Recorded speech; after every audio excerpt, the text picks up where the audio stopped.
สวัสดีสบายดีสิมาทุกคนวันนี้นี่พี่น้องเอ้ยวันนี้ได้แกงหมูพี่น้องเอ้ยแกง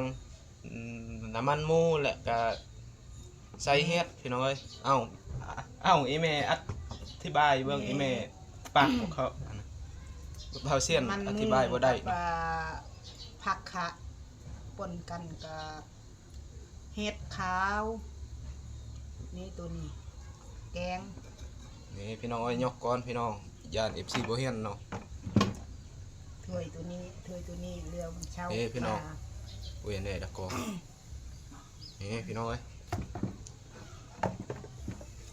สักนิดคุนี่ก็ได้ได้แล้วเนาะสิเนาะนี่ได้แล้วพี่น้องเอาเอิ้นแม่มาเด้อลูกหลานกินข้าวน้ำเมเด้อที่แม่ก็บ่อยากสบายปานใดเนาะแต่ว่าเป็นวัดเดี๋ยวนี้เพิ่นลุกกินข้าวแล้วเนาะใส่บัวนี่มาเด้อพี่มาทุกคนมื้อนี้มากินข้าวน้ำเบาเสียนเด้อพี่น้องเด้อแกงน้ำมันหมูใส่เห็ดพี่น้องแล้วก็ใส่ปลาคะน้ำนี่มาเด้อพี่มาทุกคนนี่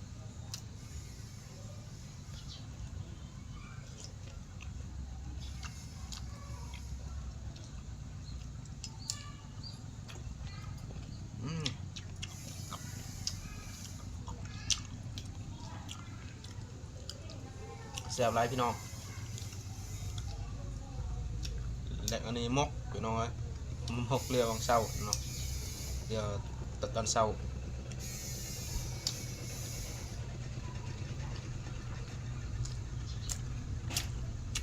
อันนี้หมกไก่ใส่ไข่ไก่พี่น้องแล้วใส่เส้นน้ำ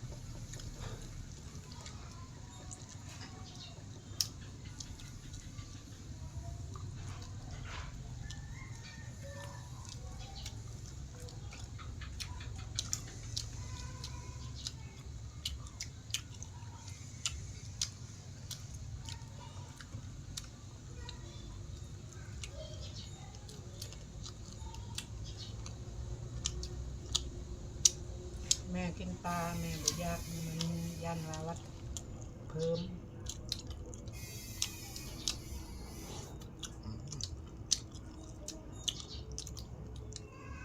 เจ็บเพิ่มไข่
แซ่บหลายพี่น้อง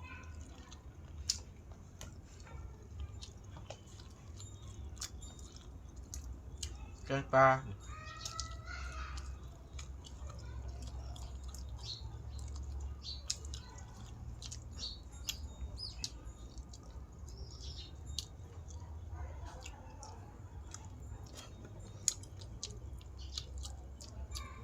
อันนี้ ปิ้งกับแกงแช่กันบ่ได้ปิ้งก่อนบ่แช่ปิ้งก่อนจังแกง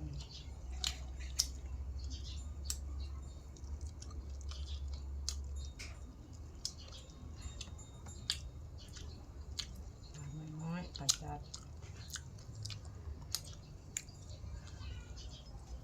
งเสีย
ดก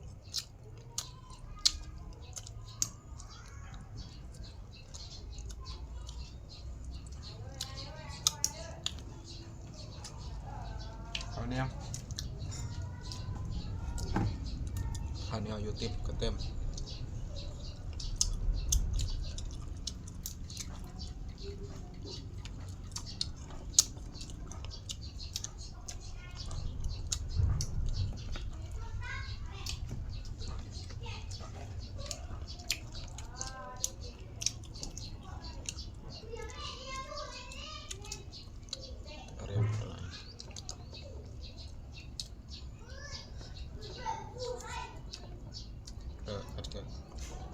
บาดบุย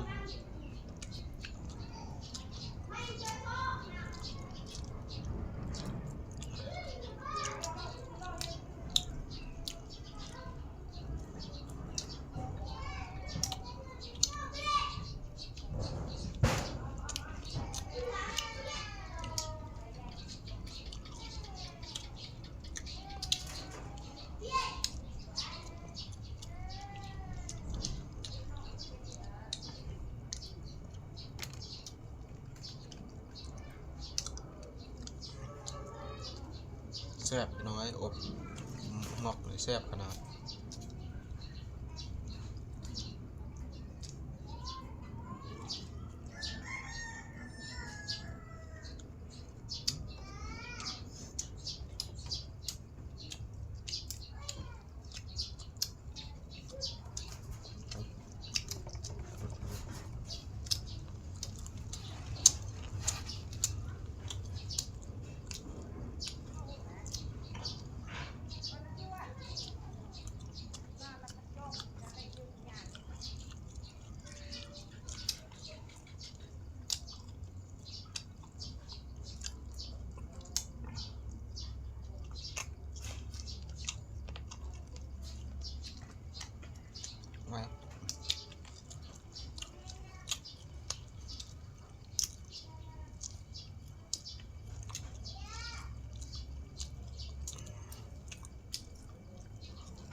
คลิปนี้บ่มีหยังหลาย FC ฝากกดไลค์กดแชร์กด Subscribe เพื่อเป็นกำลังใจบ่าวเช่นเนาะคลิปนี้